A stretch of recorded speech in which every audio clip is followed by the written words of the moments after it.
nombre del Padre, y del Hijo, y del Espíritu Santo. Amén. Ave María Purísima, sin pecado concebida.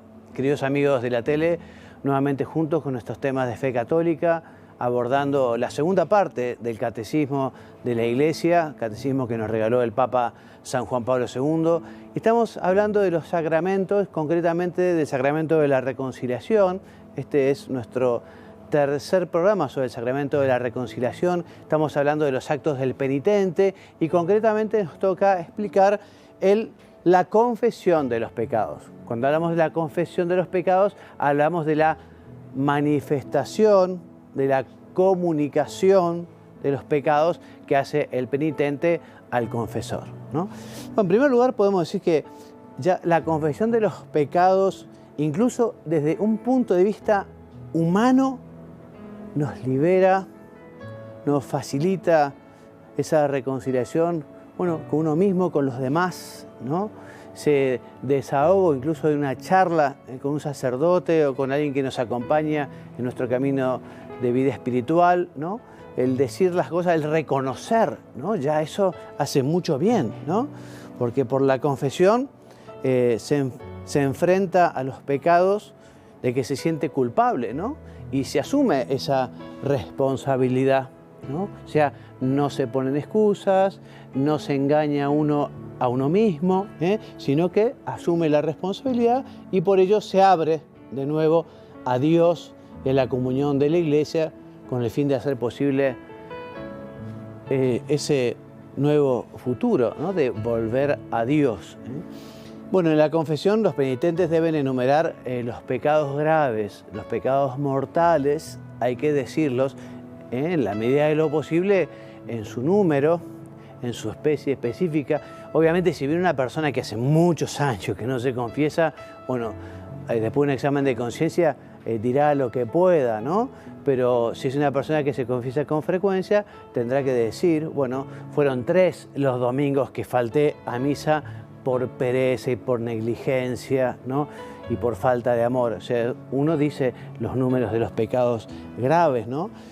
Y por eso dice, hay que decirlos. Y si uno no los dice por vergüenza y se confiesa mal, es más, se comete otro pecado, también es maltratar al mismo sacramento de la penitencia, es un sacrilegio, digamos, siempre que la persona lo sepa, ¿no? Por eso es importante también en la formación de las conciencias decirle a la gente que cuando se va a confesar que realmente supere esa vergüenza que todos tenemos vergüenza.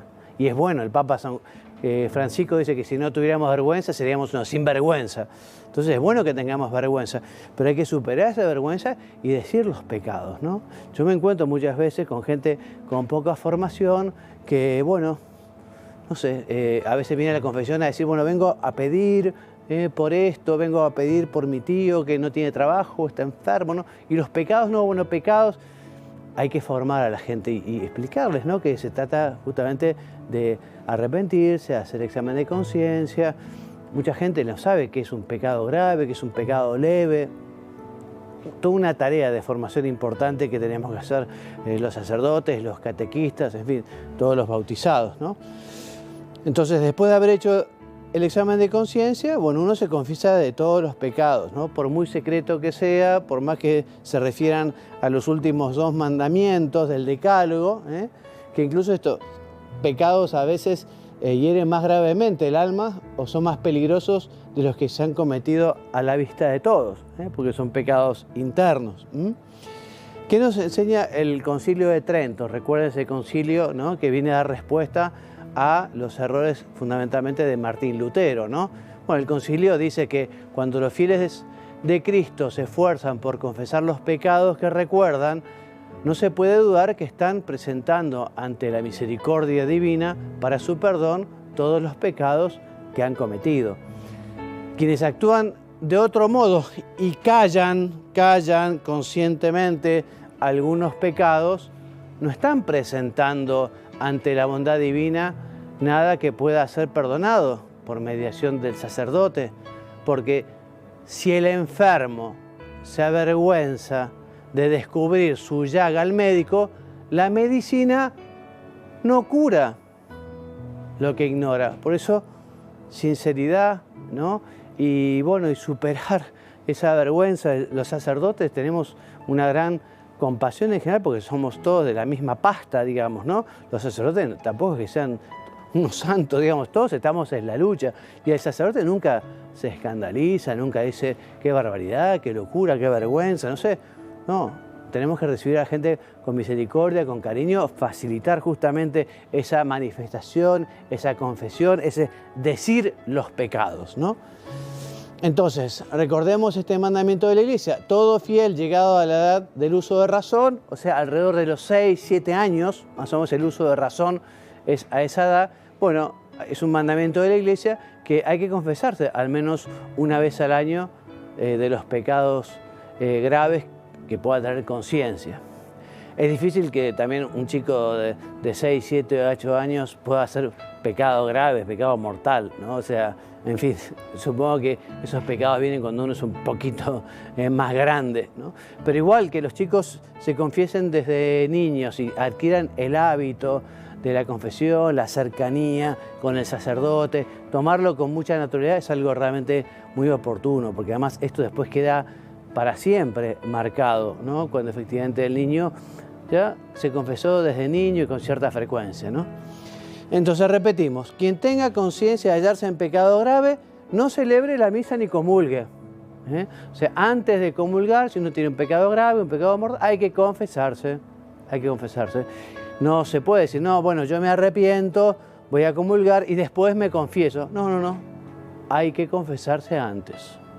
Salvo, digamos, que haya un motivo grave, no sé, un sacerdote que tiene que celebrar la misa, porque bueno, ha cometido un pecado grave, tiene que celebrar la misa y toda la gente esperando, no se puede confesar, y bueno, hará un acto de contrición perfecto y hará el propósito de confesarse cuanto antes.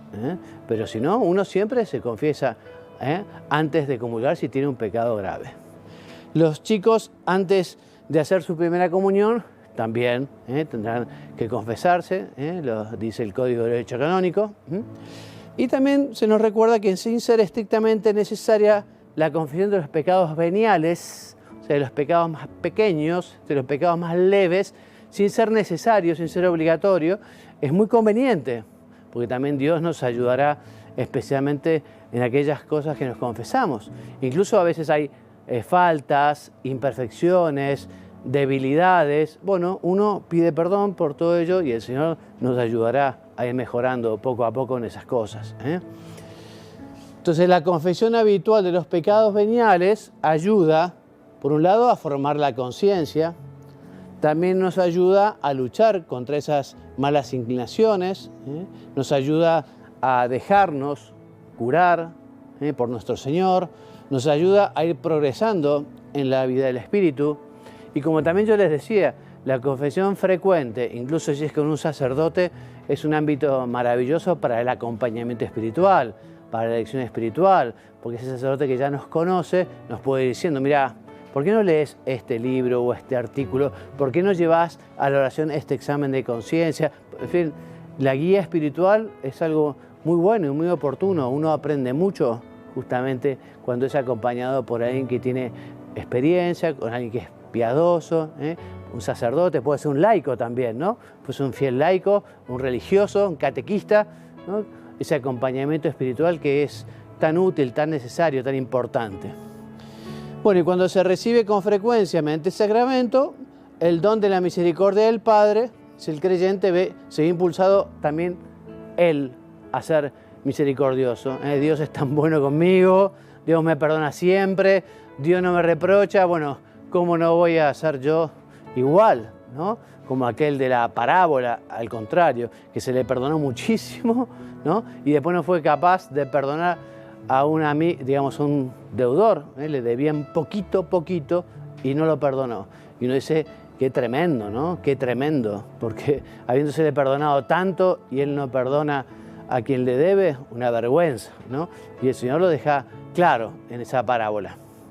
Bueno, entonces, además de la confesión de los pecados, además de decir los pecados, hay que cumplir la penitencia, hacer la satisfacción, justamente porque los pecados causan un daño, ¿no? Y ese daño hay que repararlo, hay que repararlo. Entonces, por ejemplo, cuando uno se confiesa de haber hecho un robo, y bueno, tiene que restituir lo robado. Si una persona dice, padre, yo robé tantos millones, bueno, hijo, haces bien en pedir perdón, tenés que devolverlos. Ah, no, devolverlos, no. Entonces, no hay arrepentimiento, ¿eh? O sea, uno se confiesa, pide perdón y devuelve lo que ha robado, o si ha hablado mal de alguien, si lo ha injuriado, si ha escrito algo. Bueno, tendrá que ver cómo restablecer la reputación con el que ha faltado a la caridad, ¿no? Porque fue, como digo, calumniado, o confesar las heridas o los daños que uno podría haber dicho. Esto es simple justicia, ¿no? Es simple justicia. Y la absolución del pecado quita la pena eterna. Por ejemplo, la pena eterna es si uno cometió un pecado grave, uno ha bajado la persiana de la amistad con Dios, ha bajado la barrera, ¿no? Uno se ha distanciado, uno le ha dado la espalda a Dios. Y bueno, cuando uno comete un pecado grave, digamos, si uno no se arrepiente, no puede ingresar al reino de los cielos, ¿eh? Tendrá la condenación. Entonces, justamente esa es la pena eterna, la pena eterna. Entonces, se nos perdona justamente todos los pecados, pero también queda un resto para limpiar, para purificar, ¿no? Entonces, nosotros tenemos que terminar de limpiar. Entonces, justamente por eso, para reparar también esos pecados, para satisfacer de manera apropiada, tenemos que expiar un poco los pecados. ¿Cómo se hace? Oración, penitencia, sacrificio, mortificación, obras de caridad, ¿no? Esto es lo que se llama penitencia, ¿no? La penitencia. También lo que da el sacerdote, a veces se dice habitualmente, bueno, vas a tener como penitencia, y se le da justamente la tarea de hacer una obra de piedad, de caridad, un sacrificio, una mortificación, una obra de bien, ¿no? Entonces, por eso la penitencia que el confesor impone debe tener en cuenta la situación personal del penitente y buscar su bien espiritual, evidentemente, ¿no? Y debe responder en la medida de lo posible a la gravedad y a la naturaleza de los pecados. También el sacerdote que confiesa, de alguna manera, se pone en su mochila los pecados de los demás, y es muy bueno y oportuno que nosotros los sacerdotes también acompañemos a los fieles en la penitencia, en la mortificación, en el sacrificio, en justamente reparar, expiar, ¿no? Esos pecados que nosotros hemos escuchado en la confesión. Entonces, como te decía, ¿qué puede dar un sacerdote como penitencia o para expiar? Y bueno, hacer oración, presentar algunas ofrendas, obras de misericordia, servicio al prójimo, algunas privaciones voluntarias, sacrificios, sobre todo la aceptación paciente de la cruz. Bueno, y esas penitencias justamente nos ayudan a configurarnos más con nuestro Señor, que realmente es el único que expió nuestros pecados, porque Él, llevando la cruz, muriendo en la cruz, llevó todos los pecados de los hombres, y con eso justamente nos recobró la posibilidad de la reconciliación con Dios, la posibilidad de ir al cielo. Entonces, justamente esto es lo que nos permite llegar a ser coherederos de Cristo resucitado, ya que sufrimos con Él, ¿no? Y esta satisfacción que realizamos por nuestros pecados solo es posible por medio de Jesús. Así que bueno, le agradecemos al Señor que justamente nuestra propia satisfacción, nuestro propio dolor, nuestra propia mortificación, nuestro propio sacrificio pueda unirse a su sacrificio en la cruz y pueda ser presentado al Padre, ¿no? Para el perdón de los pecados. Bueno, antes de continuar con este título, el ministro del Sacramento, vamos a verlo a Monseñor Munilla, que nos va a adelantar un tema que vamos más adelante, que es cómo en casos extraordinarios puede darse una absolución general, o sea, un grupo de gente, ¿no? Caso, ya vamos a ver, de peligro, ¿no? Se hunde un barco, se cae un avión, no en cambio cuando hay una peregrinación y mucha gente. Vamos a ver cómo lo explica Monseñor Munilla ¿Cómo son estos casos de la absolución general sin confesión personal? Número 311 del Compendio del Catecismo. ¿Se puede celebrar en algunos casos este sacramento con la confesión general y absolución colectiva? Y responde, en caso de grave necesidad, con un inminente peligro de muerte, se puede recurrir a la celebración comunitaria de la reconciliación con la confesión general y la absolución colectiva, respetando las normas de la Iglesia y haciendo propósito de confesar individualmente a su debido tiempo los pecados graves ya perdonados de esta forma. Bueno, como veis, una pregunta muy práctica. ¿Eso de la confesión general con absolución colectiva se puede celebrar? Bueno, la Iglesia tiene tres formas de celebración del sacramento de la penitencia, tres formas. La primera, que es la forma ordinaria, es celebración individual con absolución individual. Una persona va a confesarse personalmente con el sacerdote y recibe la absolución individual. Segunda, celebración comunitaria con absolución individual. La celebración comunitaria supone pues, que se convoque, ¿no?, una celebración penitencial en la que se proclama la palabra, se hace una predicación, un examen de conciencia y luego se colocan pues, toda una serie de sacerdotes para que los fieles pasen uno por uno y confiesen sus pecados y reciban la absolución individual. Esto se llama celebración comunitaria con absolución individual y suele ser realizado pues, dependiendo de las costumbres de los lugares, pero generalmente pues, en Adviento o en Cuaresma. Y luego está, he dicho primero, celebración individual con absolución individual, celebración comunitaria con absolución individual. Y existe también una forma extraordinaria para situaciones, digamos, muy especiales, que es celebración comunitaria con absolución comunitaria. Que como este punto 311 estamos explicando indica, la Iglesia lo ha pensado para una situación de un inminente peligro de muerte en el que no existe la posibilidad de que esas personas se puedan acercar a confesarse personalmente. Puede haber distintas situaciones.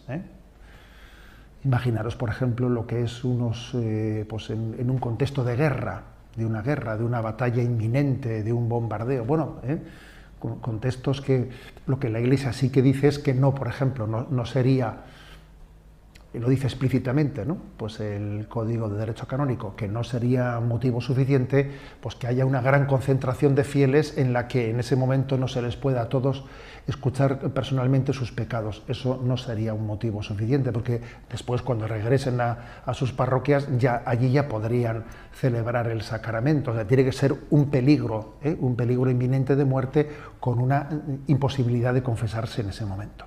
En ese caso, la Iglesia, siempre queriendo facilitar, ¿no?, el don de la gracia, fijaros cómo la Iglesia, ¿no?, siempre tiene como su máxima es salus animarum. Al final, lo principal es intentar facilitar el don de la gracia. La Iglesia permite una solución colectiva para que sea bien recibida. Uno tiene que tener el compromiso de que sus pecados graves sean confesados en cuanto que pueda. O sea, de una manera lo antes posible, y en todo caso antes de volver a recibir otra absolución colectiva, por supuesto. O sea, tiene que ser, por lo tanto, no es una absolución colectiva en vez de una confesión personal. Eso obviamente es una degeneración. Hay que reconocer que, por desgracia, en muchos lugares de la Iglesia ha habido una degeneración de esta tercera forma, y ha pasado a ser pues una forma pues habitual de confesarse, dar absoluciones colectivas, hacer celebraciones comunitarias con la absolución colectiva sin una causa que ni remotamente se ajusta a esa situación de emergencia grave al que se refiere la Iglesia. Y en muchos lugares la absolución colectiva ha pasado como a sustituir la confesión personal. Obviamente eso no únicamente afecta a la licitud, que es ilícito obviamente, sino incluso a la validez.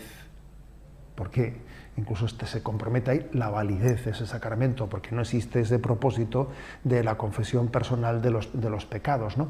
Eso obviamente la gran responsabilidad la tiene el sacerdote, que está administrando eso inadecuadamente, pero pero aunque sea su responsabilidad principal del sacerdote, todos tenemos que ser conscientes de ello.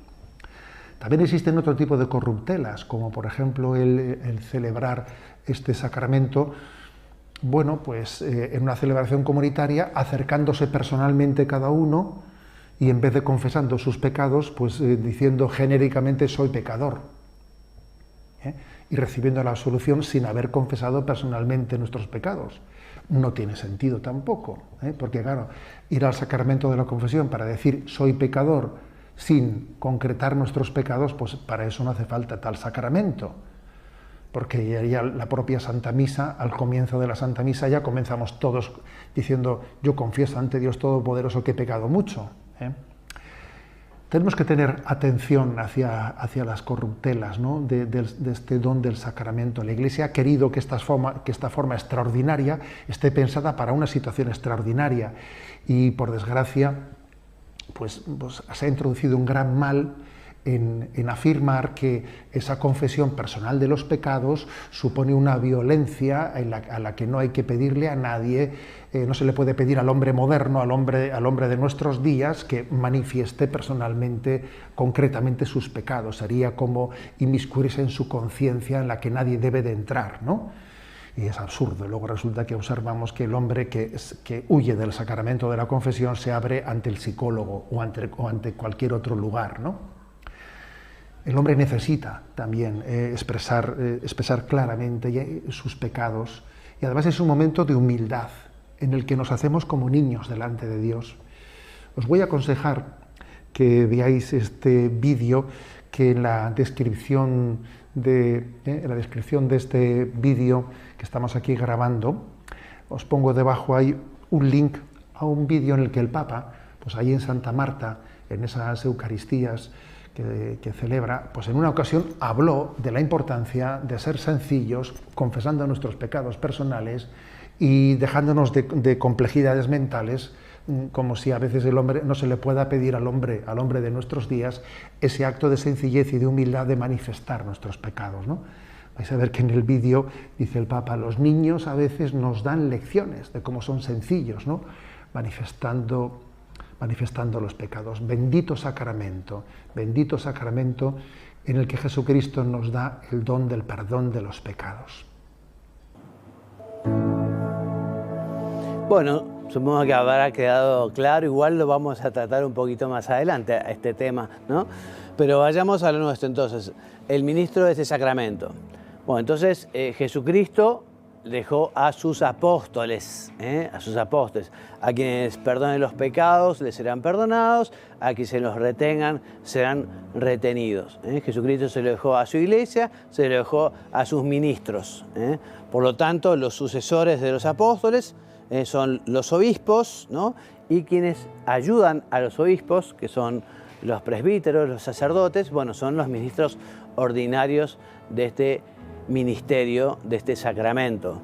En cambio, los diáconos, siendo también clérigos, digamos, recibiendo esa ordenación, no son ministros de este sacramento de la confesión. Sí lo son el obispo y el presbítero, el sacerdote, ¿no? Entonces, en virtud del sacramento del orden, tienen el poder de perdonar todos los pecados en el nombre del Padre y del Hijo y del Espíritu Santo. Todos los pecados son perdonables, todos, ¿no? A veces, quizás escuchaste alguna vez, bueno, ¿por qué se dice que no son perdonables los pecados contra el Espíritu Santo? Bueno, porque en esos pecados no hay arrepentimiento, Entonces, cuando no hay arrepentimiento, no puede haber perdón, Pero cualquier pecado en el que uno esté arrepentido, el sacerdote, en nombre de Cristo, perdona. Y ese perdón de los pecados nos reconcilia con Dios y también nos reconcilia con la Iglesia. Bueno, el obispo es considerado el que tiene principalmente el poder y el ministerio de la reconciliación y es el moderador de la disciplina penitencial en su diócesis, ¿no? Es el que de alguna manera también habrá que organizar la diócesis para que haya lugares para confesarse, horarios de confesión, ¿no? Muchas veces antes de la misa, incluso durante la misa a veces, ¿no? Mientras un sacerdote celebra, otro confiesa, pero es importante cuidar esto. Recuerdo un artículo de un cardenal, Monseñor Herranz, un amigo también muy querido, hace unos años escribió un artículo que decía que la crisis de la confesión está vinculado con la crisis de los sacerdotes, de los confesores, decía.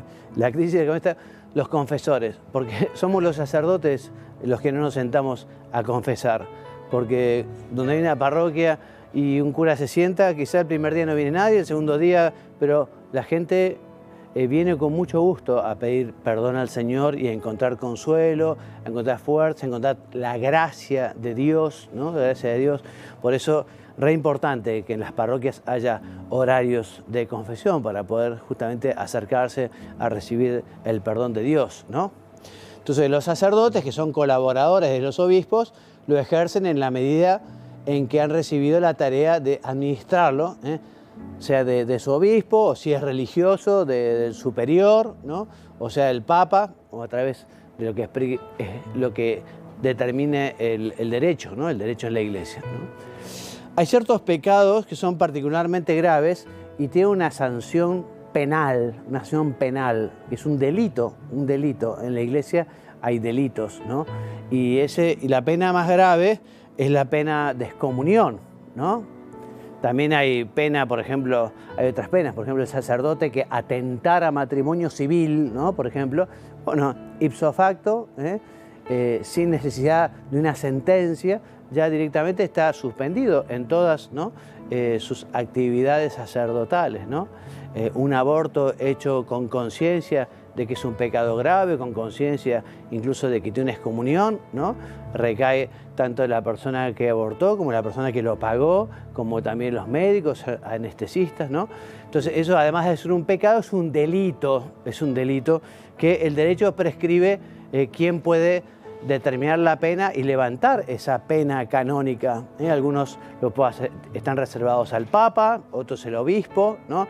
A veces ahora el Papa Francisco ha determinado que todos los sacerdotes pueden levantar la pena de excomunión por caso de aborto. Yo, que llevo muchos años, más de 30 años de sacerdote, he confesado muchos pecados así de aborto, ¿no? Pero nadie que haya recaído en el delito, porque la gente no sabe que es un delito, ¿no? Además, a veces cuando existen atenuantes, uno no cae en el delito.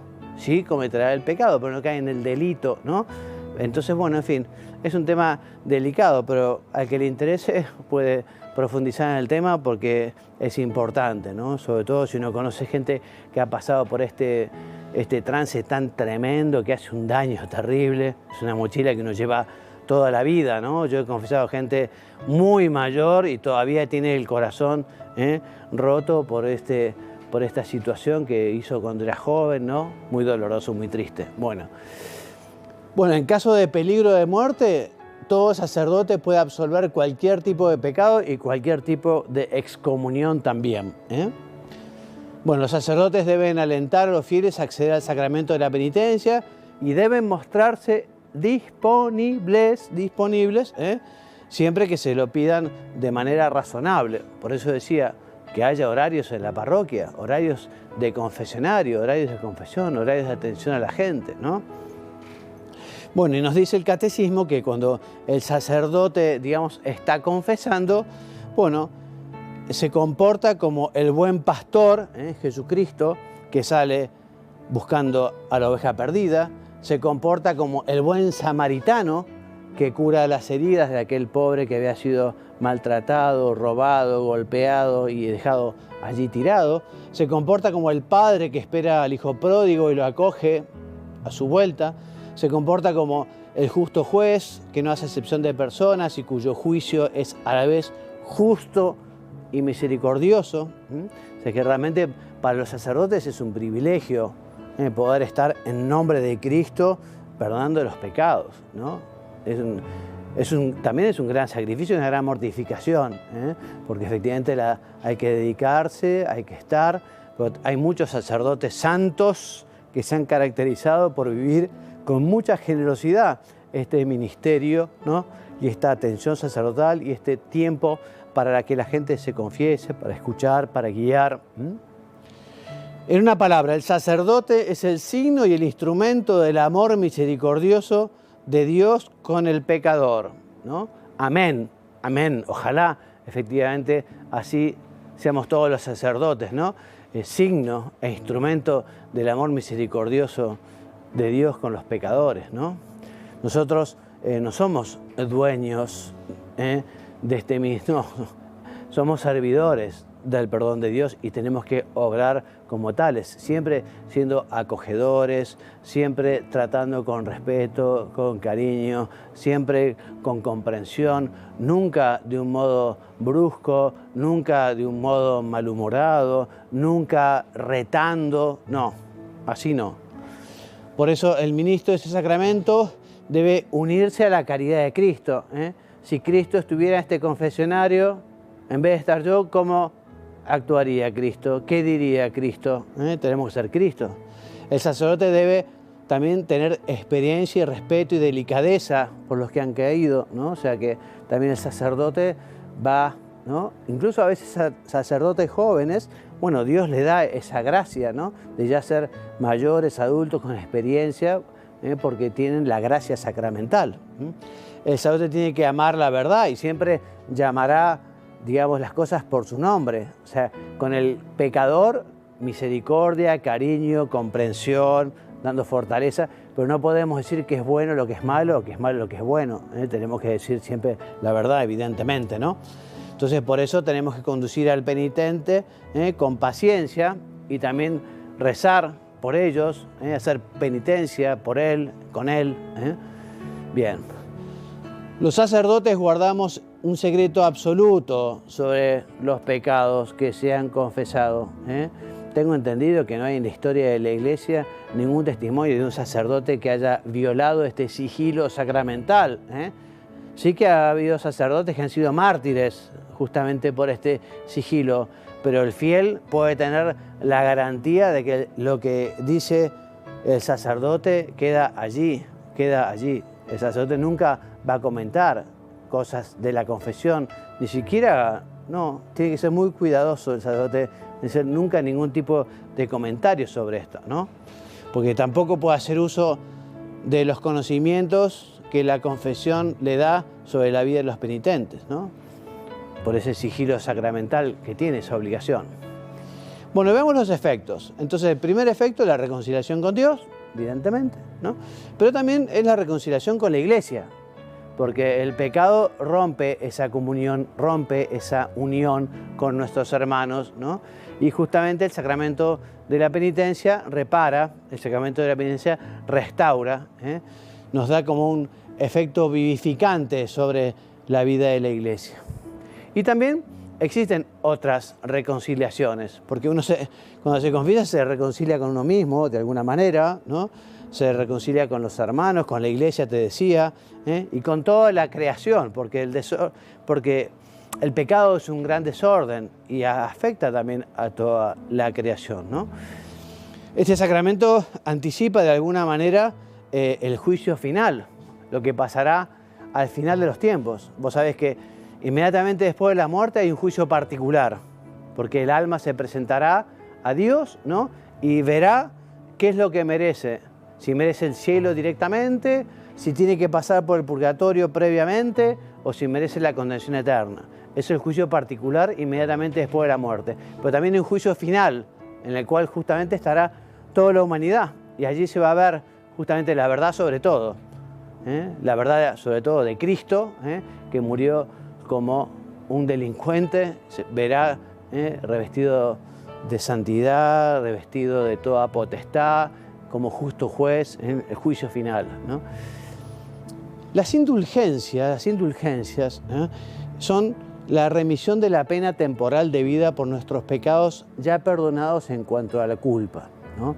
O sea, nosotros nos hemos confesado y si ha habido una culpa eterna, una pena eterna, se nos perdona. Pero te decía, queda todavía algo para satisfacer, para expiar, para limpiar, ¿no? Que te decía, esa satisfacción, esa expiación puede ser con la oración, con las buenas obras, con la caridad. Bueno, justamente las indulgencias lo que hacen es perdonar esa pena temporal, ese resto que quedó ensuciando el alma, ¿no? ¿Y qué son? Son algunas acciones que uno pueda realizar que tienen como ese premio, ese plus, ¿no? Existe un ordo indulgentiarum, o sea, un elenco, ¿no?, de indulgencias, que algunas son plenarias, se nos purifica toda la pena temporal de nuestros pecados, otras son parciales, ¿no? No sé, rezar el rosario en familia tiene indulgencia plenaria, hacer media hora de oración frente al Santísimo tiene indulgencia plenaria, hacer 3 días de retiro espiritual tiene indulgencia plenaria. O sea, hay como acciones que quien va a visitar, digamos, y a rezar al cementerio puede ganar una indulgencia. Y esas indulgencias, además, en general, se pueden ganar para uno mismo o para los fieles difuntos. Por esto de la comunión de los santos, hay esa comunicación entre los que estamos en la tierra, con los del cielo y con los del purgatorio. Nosotros podemos aplicar la ganancia, digamos, de esa indulgencia plenaria para las benditas ánimas del purgatorio, para que puedan pasar pronto al cielo. Por eso la santidad de uno aprovecha a los otros. También la maldad de uno también hace daño a toda la iglesia, lo decíamos, ¿no? Por eso la confesión nos ayuda a conseguir, digamos, restaurar eso que el pecado ha manchado, ha separado, ha roto, ¿no? Entonces las indulgencias se obtienen por la iglesia, que abre el tesoro de los méritos de Cristo y de los santos para la remisión de las penas temporales. Por eso podemos ayudar a los fieles difuntos con las indulgencias. Bien, entonces la celebración. Bueno, esta es, digamos, el rito de la celebración, así dicho rápidamente porque nos queda poco tiempo. Habitualmente el rito comienza con un saludo y una bendición del sacerdote, luego con una lectura breve de la palabra de Dios, para iluminar así la conciencia y suscitar la contrición, luego una invitación o una exhortación al arrepentimiento, luego la confesión propiamente dicha, esa es la manifestación, la comunicación de los pecados, ¿no? También la imposición o aceptación de una penitencia para cumplir, la absolución del sacerdote, alabanza de acción de gracias y la despedida y la bendición del sacerdote. Este es así, el rito de la confesión tiene este esquema. Bien. También puede haber una celebración comunitaria, pero con confesión personal y absolución personal, ¿no? Entonces esa celebración comunitaria habitualmente, digamos, está insertada en una liturgia de la palabra que se hace, ¿no? Se hace un examen de conciencia, se hace una petición comunitaria del perdón con el rezo del Padre Nuestro, por ejemplo, unas acciones de gracias, y después cada fiel se acerca a decir sus pecados y a recibir la absolución individualmente, ¿no? Y como decía el Padre Munilla, Monseñor Munilla, hay casos en la celebración comunitaria, pero que puede ser con una absolución general, ¿no? Pero bueno, como decíamos, casos de grave necesidad. Se cae un avión, se hunde un barco, no en cambio cuando hay mucha gente y porque hay una peregrinación, entonces no, ese caso no. Es igual el obispo el quien determinará, ¿no? El obispo diocesano le corresponde juzgar si existen o no las condiciones requeridas. Ahora, si uno recibe una absolución general, tendrá que hacer también el propósito de confesarse personalmente cuanto antes, cuando pueda, ¿no? Por eso dice acá, en este caso los fieles deben tener para la validez de la absolución el propósito de confesarse individualmente de sus pecados graves a su debido tiempo, ¿no? Entonces ya, y vamos terminando, ya la confesión personal es la forma más significativa de la reconciliación con Dios y con la Iglesia, y por eso la confesión individual e íntegra y la absolución continúan siendo el único modo ordinario para que los fieles se reconcilien con Dios y la Iglesia. Y hasta aquí, entonces, este tema del sacramento de la reconciliación, de la penitencia, un regalo maravilloso de Dios, que yo te animo a que lo vivas con amor, con frecuencia, para poder alcanzar ese perdón y esa ayuda del Señor que nos está ofreciendo y que nos hace tanto bien. Hasta el próximo programa, si Dios quiere. Que Dios los bendiga y los haga muy santos. Amén.